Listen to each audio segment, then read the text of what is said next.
welcome to Newsclick. Last Friday, during the recently concluded FIFA Congress in Zurich, a very important event sort of went unnoticed amongst the hullabaloo of the various FIFA officials being arrested on corruption charges. Now, Palestine had proposed a resolution to suspend Israel from FIFA membership. This was a move that led to a lot of consternation in the diplomatic community, and with Israel launching a huge diplomatic offensive to ensure that this move never succeeded. The conference, however, ended with Palestine amending its resolution to have Israel suspended, and the delegations of the two countries exchanging what's been known as the handshake of peace.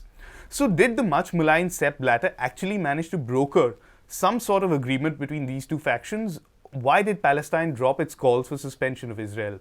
To discuss these issues, we are joined by Prabir Purkayastha, editor of Newsclick and the convener of the Indian campaign for the academic and cultural boycott of Israel. Hi Prabir, welcome to Newsclick. Now, why did Palestine ask for this suspension of Israel from FIFA in the first place? What were the events leading up to this? As you know, this has been an issue that the Palestinians have raised for a long time. That essentially the movements of the footballers, the club officials, the teams between different venues, they have all come under various problems. They have been arrested, players have been arrested, some have been shot, some have been imprisoned. So free movement for sporting events itself is a problem in Palestine, apart from the fact that footballers have also been arrested at different points of time. We can go to the details a little later. The other is that when sporting equipment, for instance, comes in, even if it's a free gift, it's a donation, huge taxes are imposed on them. So their access to even basic sporting material is not available. The third issue, of course, is that there are, for instance, the Gaza teams, as you know, and they have to play in the West Bank, or if West Bank teams have to play in Gaza. Again, this is a matter which is very difficult for them to do, and quite often the players get arrested when they go back or they are trying to come out. So this has been a set of issues which have been there. There are also issues of racism and anti-Arab measures within Israel itself, including the league that is there, where there have been various charges of racism being leveled against sports officials, sports clubs and so on. So the whole bunch of issues. But I think the most important of them is really the freedom of the clubs to move around, for the Palestinian team to go out and come back, and also other teams to come into West Bank, come into Palestine and play. I think these are the major issues that they have been facing, and this is the reason they have raised this issue. Now, the importance of the vote was shown by the fact that there was huge diplomatic pressure, particularly, being brought to bear by Israel over the last few months. But what would the ban have actually meant in practical purposes, both in terms of the football consequences as well as in terms of the more diplomatic tussle between Israel and Palestine that we've seen regarding Palestinian statehood, so on? Does it have any connection to that? Let's be very clear. South Africa's delegitimization in public sphere took place because of sporting bans. It started with really sporting bans, and that bites hard because it's popular culture. So that is affected. People want to watch football. So if you're not allowed to go out and so on, you're not allowed to play in FIFA competitions, it's a huge blow to Israel. I think politically, they are aware of this issue, that South Africa's downfall, apartheid regime in South Africa, downfall really started when the anti-apartheid campaign successfully throughout South Africa, out of cricket, out of football, out of the Olympics and so on. And this was in the teeth of opposition by the same countries which are also opposing Israel's expulsion, the United States, European countries. Right. So this has been a matter of history, that South Africa's anti-apartheid movement and the BDS movement are really parallels. They draw inspiration from, and in fact the BDS campaign very openly draws inspiration from the anti-apartheid campaign, and people like Desmond Tutu have endorsed the BDS campaign, saying what's happening in Israel today or in the occupied Palestine is worse than what happened in South Africa. What did Israel finally agree to in this process of negotiation? Have they agreed to any of the Palestinians' demands, particularly regarding the movement of players and so on? I think there is a tacit agreement that these will all be relaxed, because this is really government decisions. And obviously the government has given undertakings to both the Palestinian Authority as well as to the FIFA that they will relax these issues. And this is not something that they have not done earlier. They were earlier also given assurances. They have not been kept. Yeah, they claim that they're going to provide special identifications for footballers. So that footballers can move more easily and so on. But the point is that it's a political will to do these things. And the fact is, earlier they were doing something quite different. For instance, they shot 2 footballers on the foot.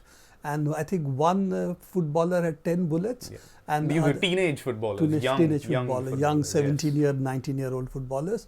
And the other footballer had 2 bullets, one in each foot. Now, these are obviously very targeted attacks to maim them for life. And it's believed that these footballers will not play ever again, at least competitive football. There have been footballers who have been arrested, put in jail for 3 years, and only under enormous pressure. But was the footballer we are talking about released? He went on a hunger strike for about a month, more than a month, before he was finally released. So you have a whole bunch of this kind of issues which have been there. This is all done in the name of fighting terrorism, etc., etc. So these are charges which can be brought in West Bank, in Gaza, if people are coming in and out at any point of time. So it seems that they have now given some assurances this will not happen. We have to see what happens. And that's why the Palestine Authority has said that, the Palestine Football Association has said that they will wait for next year's Congress in Mexico to decide what they will again do on this. So what exactly happened at the FIFA Congress in Switzerland? What led to this handshake of peace between the Israeli and Palestinian delegates? And why did Palestine actually withdraw, if they did, their request to suspend Israel from FIFA? You know, this has been a sort of big hype that the Palestinian Football Association, Jibril Rajub, actually withdrew the resolution. What happened was they placed an amended resolution, and that amended resolution was voted, and it passed by a huge majority. 90% of the people voted in favor of the amended resolution. Now, that amended resolution does not let Israel off the hook. Right. The amended resolution very clearly says a committee will be formed. They will go into these issues.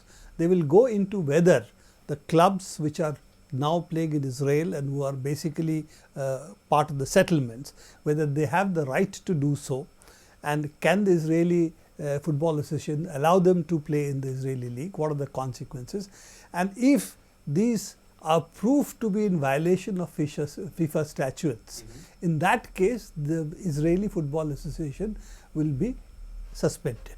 Now, whether this will be an automatic suspension if the committee so finds them, or will it have to come again to the next year's Congress? It would in such a situation have to go back to the FIFA Congress, because only the FIFA Congress has the power to suspend a member, one would think. But by having passed this resolution, which has an automatic provision, whether this would hold or not is a different issue. But nevertheless, the question is very clear that they did not withdraw the resolution as it has been said in the papers, and almost all papers have carried this, all news channels have carried this, that the Palestinian Football Association withdrew their resolution. That amended resolution accepts that there is racism in Israel in football, in sports, and this needs to be addressed. So it actually establishes by a majority, an overwhelming majority of the FIFA, that there is racism in football in Israel, and a committee has to go into what are the issues, what are the facts on the ground, and then FIFA Congress can either take a decision, or by virtue of this resolution, will it be a de jure suspension or not of Israel? That needs to be seen. Now, do you believe that it's wise for organizations like FIFA to be getting into matters that are so intrinsically sort of linked to politics? I mean, Israel and many of their backers, particularly in the EU, have consistently sort of called for a distance to be maintained between politics and sports. We've heard it here in India in the context of cricket with Pakistan and so on and so forth. Is this desirable, or is it just hypocrisy, given that sports, and particularly football, given the sort of passions it inflames in people, have always been linked? Whether you go back to the first World Cup where, you know, European countries refused to go to Uruguay, and then later on when you had South American countries refusing to go up to Europe for the World Cup in France, so on and so forth. You know, two separate issues. While when we argue what is politics, what is not, should it come into sports or not, FIFA's basic position is racism is no place in sports. Okay, is racism political? Obviously it is. So it is accepted that certain political things have to be taken up within sports, discrimination either on the basis of race or any other form of discrimination being one of them. So part of FIFA statutes itself. So I think this is a question of what you define as politics. When you don't like it, you say you're bringing politics into sports. When you take up the issue of discrimination and race, and then if there is widespread support, you say this is not political. But the point is, race, racism, racial discrimination are all political. So at the end of it, the fight against racial discrimination or any form of discrimination is a political one. So I don't think sports can be out of this. Should it come into day-to-day politics? No. Is sports a way to settle differences between countries? I think it's much more civilized to play a football game or a cricket game than to fight a war. So yes, in that sense, definitely yes. But I don't think we should say that the sports is going to be apolitical. It never was, as you have given examples.